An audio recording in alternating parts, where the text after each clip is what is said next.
lehen aldiz Eusko Jaurlaritzak eta Euskal Herria Bilduk akordio bat sinatu dute aurrekontuen inguruan eta koalizioa abstenitu egingo da horiek onartzeko egingo den bozketan abenduaren 23an. Bi aldeek jakinarazi dutenez aurrekontuetan 253 milioi euroko balioa duten, hainbat zuzenketa egingo dituzte. Era berean, Jaurlaritzak esan duenez, bere egin ditu koalizio subiranistak aurkeztutako 6 neurri politikoetako 3.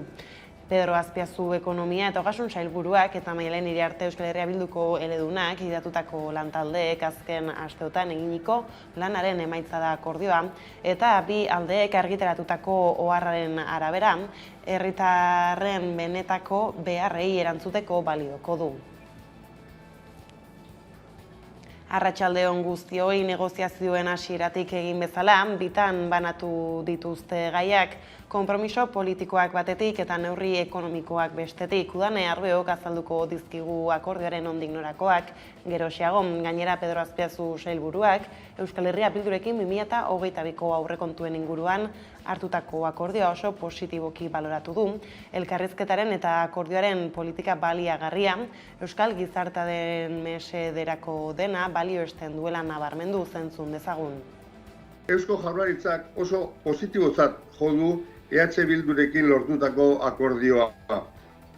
2022ko Euskadiko aurrekontuak garrantzi estrategikoa dute ekonomia suspertzeko, enplegu aukerak sortzeko eta gizarte kohesioa bermatzeko.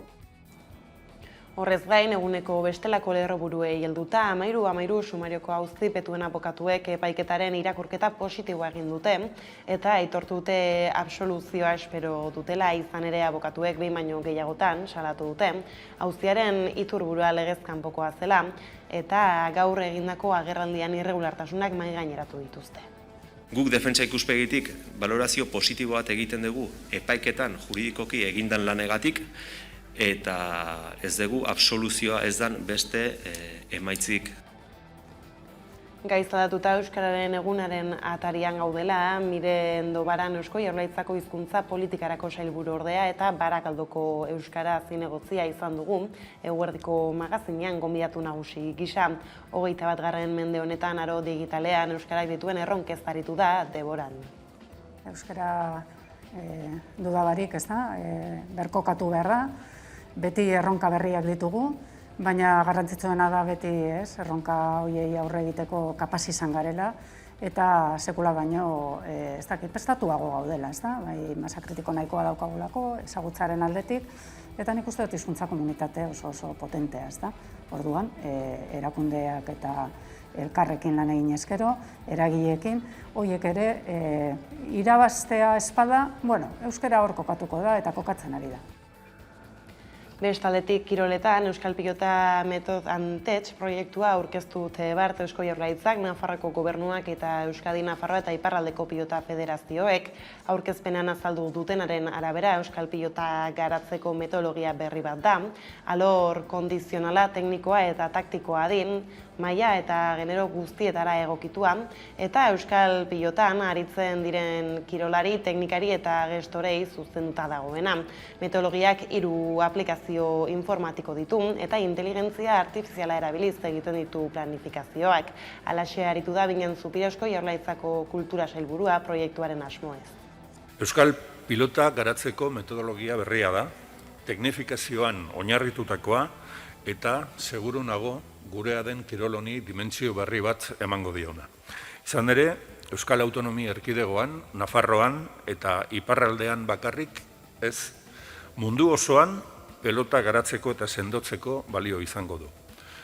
Sareak eta online metodologiek eskaintzen diguten leihoa da, mundu zabalera zabaltzeko aukerak ematen dizkiguten leihoak.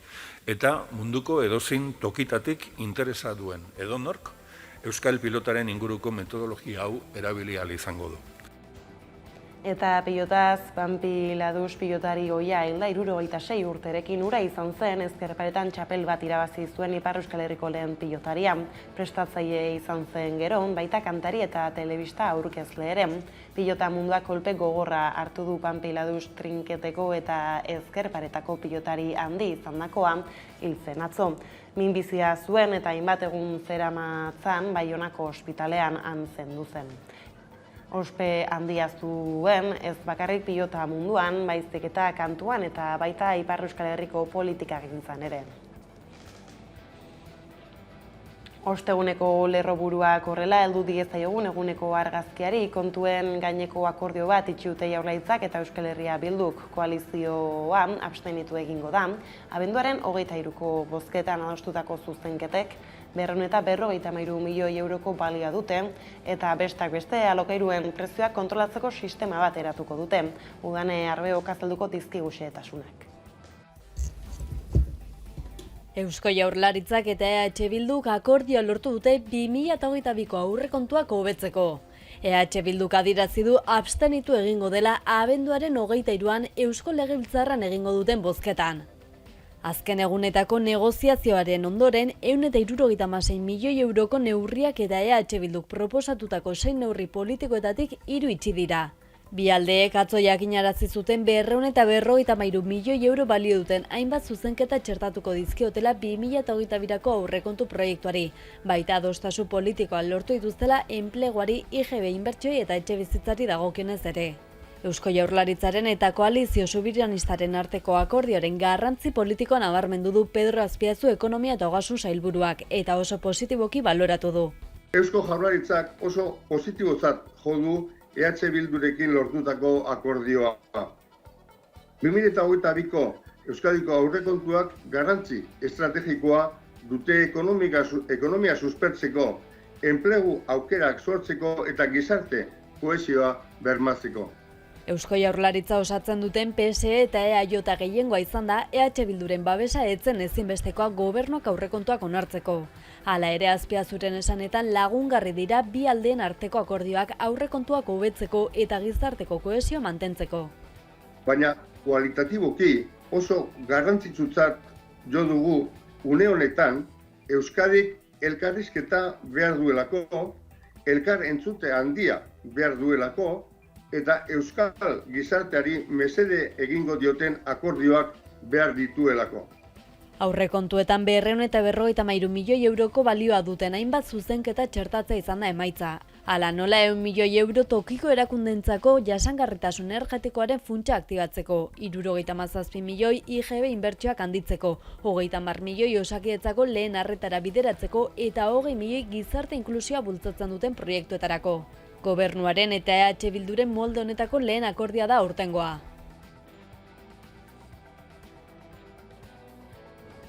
Ekonomia arloko gaiekin jarraiki, azaroak ez du etenik ekarri lan merkatuaren hobekuntzan. Espainiako enplegu zerbitzu publikoaren arabera, hilaren amaieran 149.491 lagun zeuden langabe gisa erregistratuta Lanbideren eta Nafar Lantzararen bulegoetan. Urrian baino 1.376 gutxiago dira, eta duela urtebete baino 22.492 gutxiago.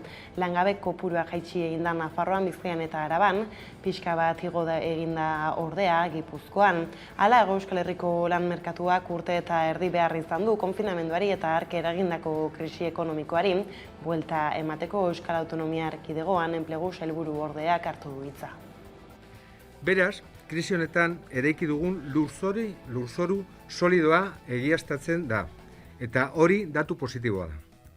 Ez da pertsona gehiago daudelako lanean bakarrik. Halaber, azken hilabeteetan ziurgabetasun berriak agertu direlako, hala nola energiaren prezioa edo hornidurarik eza, eta hala ere joera mantendu eginda.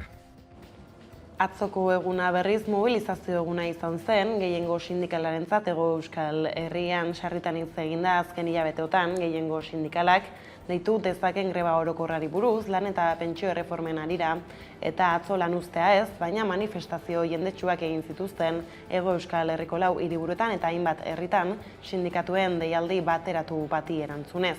Sindikatuek milaka langile eta pentsiodun atera zituzten kalera, lan pentsio eta bizi baldintza duinen alde.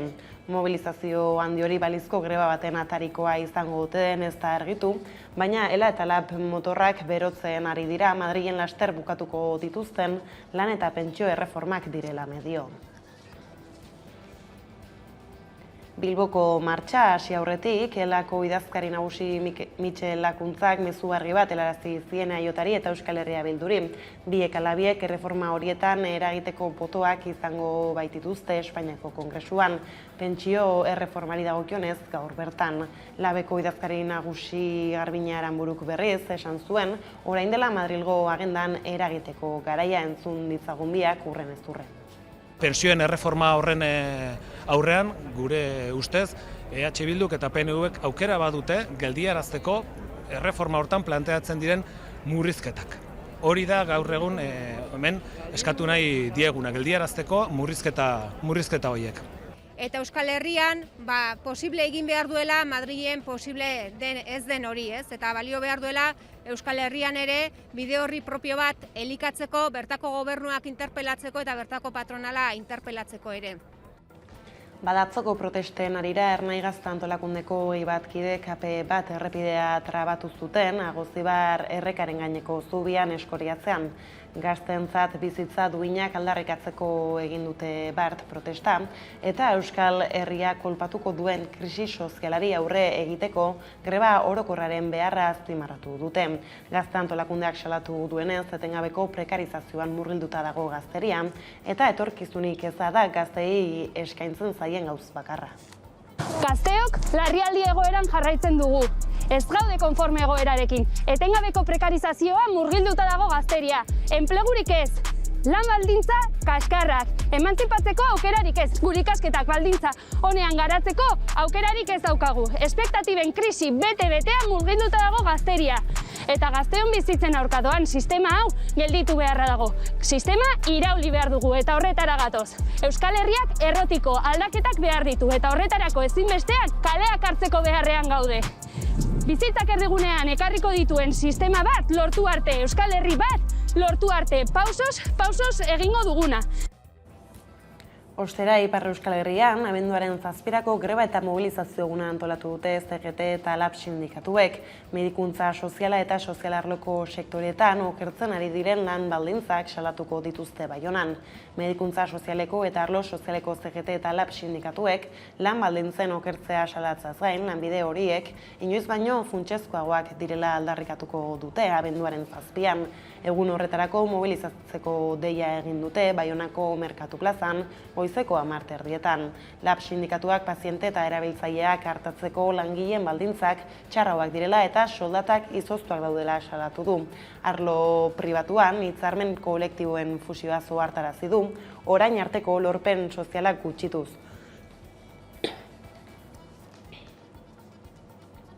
Eta mobilizazio ez gabiltzala, manifestazio bat antolatu dute Kanboko Marienia proiektua salatzeko.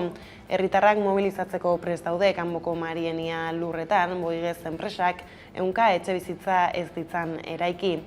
Kanboko herriko etxeak baimendu duen egitasmoaren kontra jotzeko, manifestazio bat antolatu du oposizioko nahi dugun herria taldeak abenduaren 4ako. Laborantza lurrak defendatzeko, helburua duen martxa goizeko 10:00 aurrera, Marienia gunetik herriko etxeraino ibiliko da.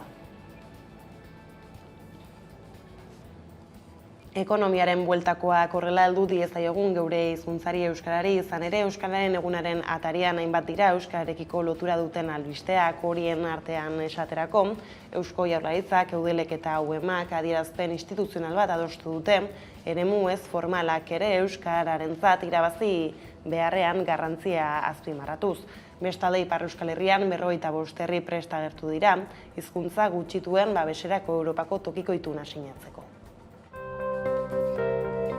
Bihar abenduak 3 Euskararen eguna ospatuko da. Aurten ere iaz pandemiak eragindako etenaren ondoren Eusko Jaurlaritzak, Araba, Bizkaia eta Gipuzkoako Foru Aldundiek, Gasteizko, Bilboko eta Donostiako udalek, Eudelek eta UEMak adierazpen instituzional bat adostu dute. Euskara lanabes aro berrirantz, erabilera eremu berri eta ez formaletan ere Euskarak arnas berri izenburupean adostu dute adierazpena. Bertan nabarmendu dute pandemiak agerian utzi duela zenbateraino diren ezinbestekoak komunikazio ildo eta sareak. Ildo horretan Euskarak duen erronka azpimarratu dute. Komunikazio eta jarduera eremu berrietan ere naturaltasun osoz dagokion tokia hartzea, eraginkorki, tinko. Adierazpenean gaineratu dute aurrera egiteko hiztunen konpromisoa ez ezik ezinbestekoa izango dela instituzioek egin behar duten ahalegina, bitartekoak jarriz eta eredugarritasuna erakutsiz. Euskarari lotuta beste albistetako bada hizkuntza eskubideen behatokiak hainbat ekarpen egin dizkiola Nafarroako berdintasun planari, euskara ikasi eta euskaraz bizi nahi duten emakumeak behar bezala kontuan hartzea eskatuz. Behatokiak nabarmendu du euskara Nafarroako berezko hizkuntza izanik, euskaraz bizi nahi duten emakumeek oztopo bereziak dituztela berdintasunerako estrategikoak izan daitezken lerro batzuetan. Horrela horiek kontuan hartzeak planteatzen diren neurrien eraginkortasunarekin ez ezik emakumen osasun eta segurtasunarekin ere lotura estua dutela. Behatokiaren esanetan ezin dezakete berdintasunean jardun administrazioak Nafarroako emakumen arteko desberdinkeria areagotzen duten erabaki eta neurriak zilegiztatzen baditu. Eta Ipar Euskal Herrira begira jarriz Euskal Konfederazioak eta Itsasuko hautetsiek hasitako proiektuak 55 herriren babesa lortu du. Azaldu dutenez hizkuntza gutxituen babeserako Europako tokiko ituna izenpetzaren helburua da Ipar Euskal Herrian euskarak Europako Kontseiluaren babes politikoa lortzea. Azaldu dutenez hizkuntza gutxituen babeserako Europako tokiko ituna izenpetzaren helburua da Ipar Euskal Herrian euskarak Europako Kontseiluaren babes politikoa lortzea. Joan den uztailean 29 herri agertu ziren tokiko ituna sinatzeko prest. Ordutik Itsasuko eta Euskal Konfederazioko hautetsiek lanean jarraitu dute 55 herri lortu arte.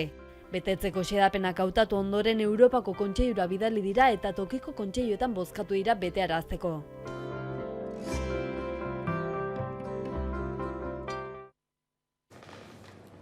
Bada bendejerak, hau da emakume baserritarrak, omendu ditu Bilboko udalak Euskararen nazioarteko egunaren harira. Hala eskerrak eman eta euren balioa aitortu die urteetan lan eta hiri munduaren arteko zubilana egin dutenei. Halaber, Juan Maria Burto Bilboko alkateak azaldu duenez, bendejerek Euskal ohiturekiko lotura izan ez ezik, Euskara salbatzen lagundu dute ere Bilboko plazan, merkatu eta kaleetan.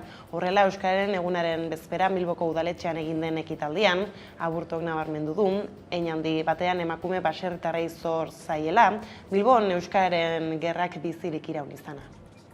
Bendejerak gure tradizioa mantendu eta mantentzen dute. Geure nortasuna, geure lotura ama lurrarekin. Eta bendejerei zor diegu.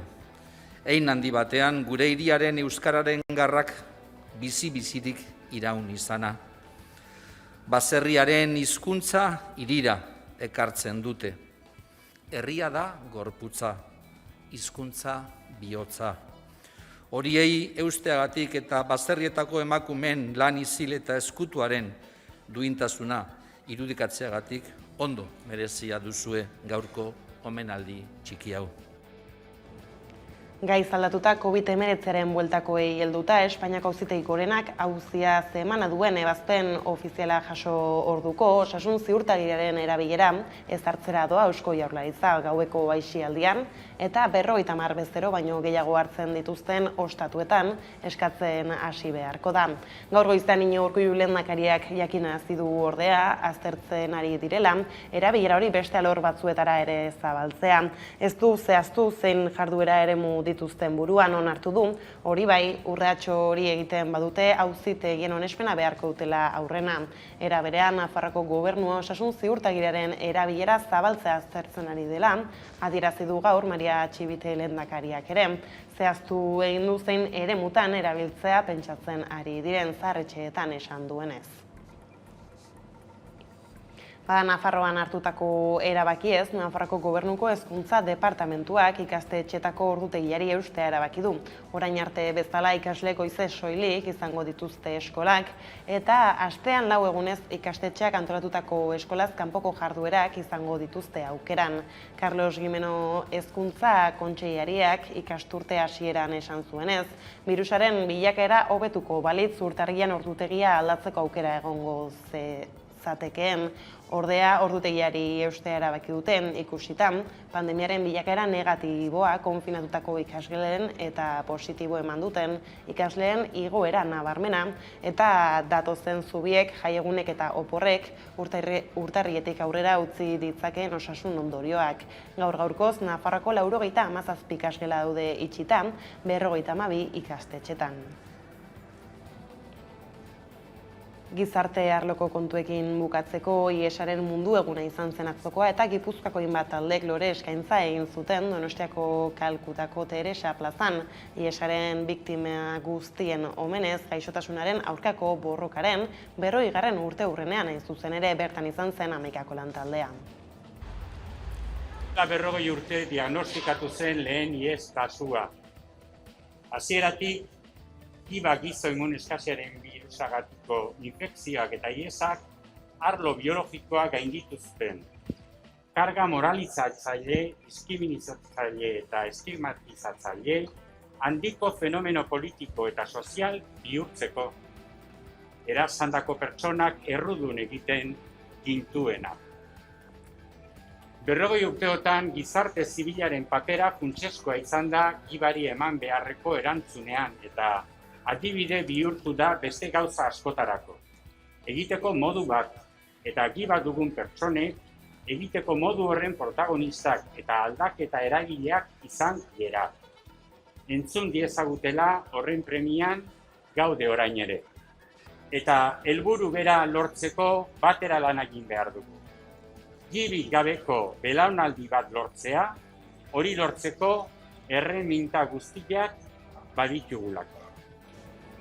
Bestaldetik, 13 sumarioko auzipetuen abokatuek epaiketaren irakurketa positiboa egin duten eta aitortu dute absoluzioa espero dutela, izan ere abokatuek behin baino gehiagotan salatu duten. Auziaren iturburua legez kanpokoa zela eta gaur egindako agerraldian irregulartasunak mahaigaineratu dituzte. Hala, defentsak gogoratu du epaiketa egitek ez dagoenean zein epaiketa gertatu bitartean, zeniren inplikazioa zuhartarazi zutela. Gainera, epaiketa bukatuta zeneik berak berretsi egin du parte hartu zuela entzuketan, zarekadan, erregistroetan eta baita auziari burutzeko tesian. Aiert Larrarte abokatuak eta Arantza Zulueta auzipetuak hartu dute hitza gaur egindako agerraldian eta auziaren irregulartasunak salatu euskal herritarren konpromisoa galde egin duten, epaiketak ekar litzakeen ondorioak atzerapauso bat izan ez daitezen. Berretsi ahal izan dugu, polizia gune autonomoak daudela, legezkontasun eremu franko eta kontrol judiziali gabekoak badirela eta prozedura judizial guztia nulitatez josita dagoela. Guk defentsa ikuspegitik balorazio positibo bat egiten dugu epaiketan juridikoki egindan lanegatik eta ez dugu absoluzioa ez dan beste emaitzik espero. Guzti honegatik gaur hemendik Euskal Herritarrei deia luzatzen diegu. Auzi hau salatu eta aurre egin diezaioten. Bide honetan ere alderdi, sindikato eta giza eskubideen batzordearekin harremanetan jarri gara, haien konpromesua eta babesa eskatuz. Gainera, bizikitzaren aldeko azken urratsak partekatu dituzte Foro Sozialak eta Nafar Gobernuak. Elkar bizitzaren alde egin duen ekarpena lakuara eraman zuen Foro Sozialak duela egun batzuk, eta asteazkenean gauza bera egin du Nafar Gobernuarekin eginiko bileran, ondorio baikorrak atera dituzte. Honekin batera bi ordezkaritzek Nafarroan dauden aukerak eta zailtasunak hizpide izan dituzte. Foro Sozialetik nabarmendu dute indarkerien zikloaren ondorioak konpontzeko prozesuak orokorrean aurrera egin duela baita ezaugarri soziopolitiko propioak dituen Nafarroan ere, baina argi dute oraindik konpondu beharreko gai garrantzitsuak ere badirela. Kulturarloan berriz, Metro Koadroka kultur elkarteko kideak bidaide antzezlana sortzen ari dira, Atarrabian eta Uharten udalbiltzak martxan jarritako geuretik sortuak egitasmoaren baitan. Urtarrian egingo dute estreinaldia bi herrietan. Hala Mikel Oteiza Atarrabiko alkatearekin eta Ane Mindegia Uharteko euskal teknikariarekin ere hitz egin dugu bi herrietako kultur mugimenduari buruz hitz egiteko.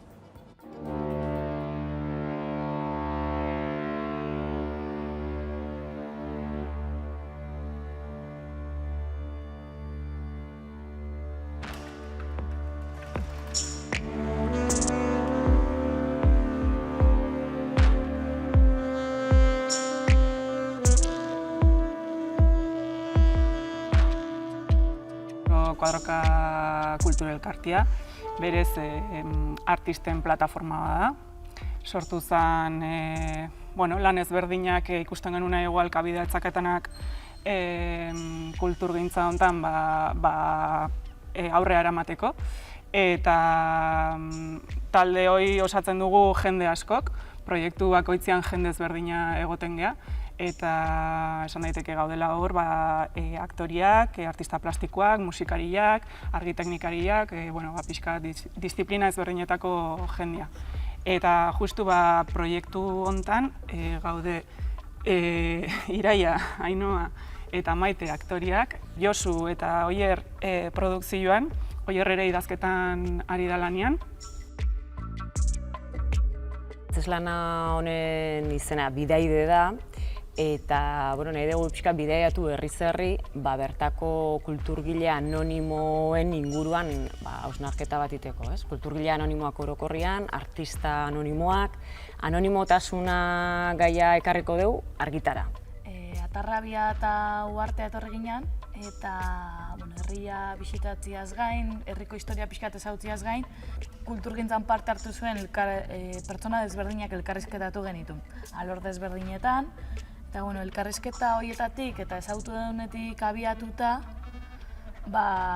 horretan inspiratuta, gero sartzen geha aritoa lanea, eta proposatzen dugu leku desberdinetatik lanian hasteko abia puntuak. Bai irudi eszenikotatik, bai arte plastikotatik, bai mugimendutik, musikatik, eta lehenengo lana hasteko abia puntua hori izaten da.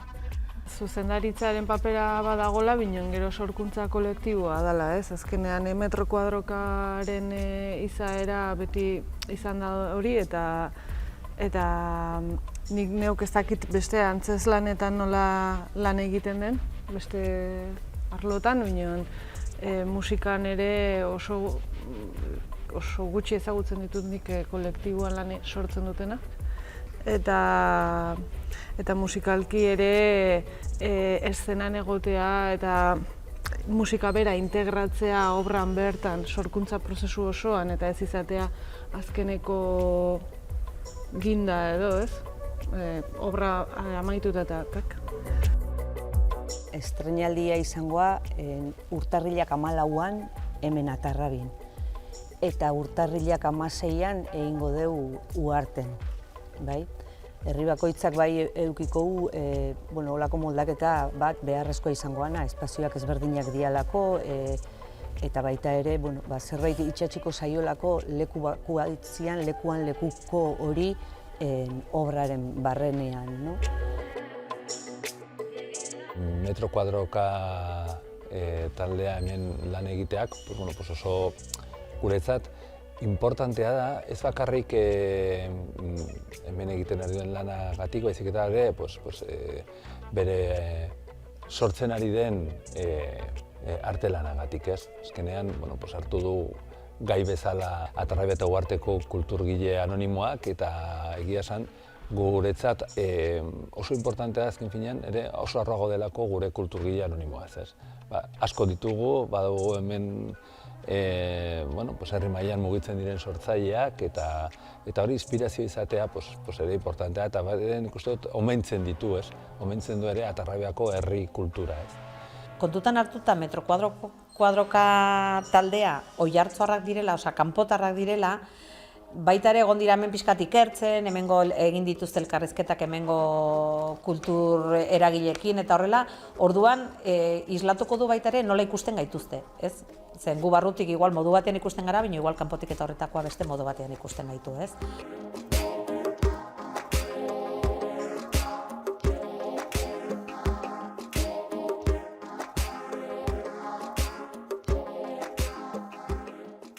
Bada, osteguneko kontuak horrela iritsi gara albistegiaren bukaerara, Iruña taldea elkarteak dantza berria sortu du Oskorriren Euskal Herrian euskaraz abestiaren doinua oinarri hartuta, Euskararen nazioarteko egunean, abenduaren 3an nahi duen orok dantzatu dezan. Abenduaren 3an Euskararen egunak eta Nafarroaren egunak bat egiten dute gainera. Horraitik irudiak Xabierko gaztelu aurrean, Jatsu Azpilku eta familiaren bizitokia izandakoan jaso dira. Nafarra euskalduna eta Nafarrako erreinuaren defendatzaia izan zen familia, eta bideoaren dako tokia hautatzean omenaldia ere egin nahi izan diete. Hala, aipaturiko kantu eta dantzarekin agurtuko zaituztegu gaur besterik ez gure aldetik hauek izan dira, eguerdiak gurean gaurutzi dituenak guztiak eta gehiago nahi duzuen aldiro 11.6 atarian. Ondo izan eta bihar arte.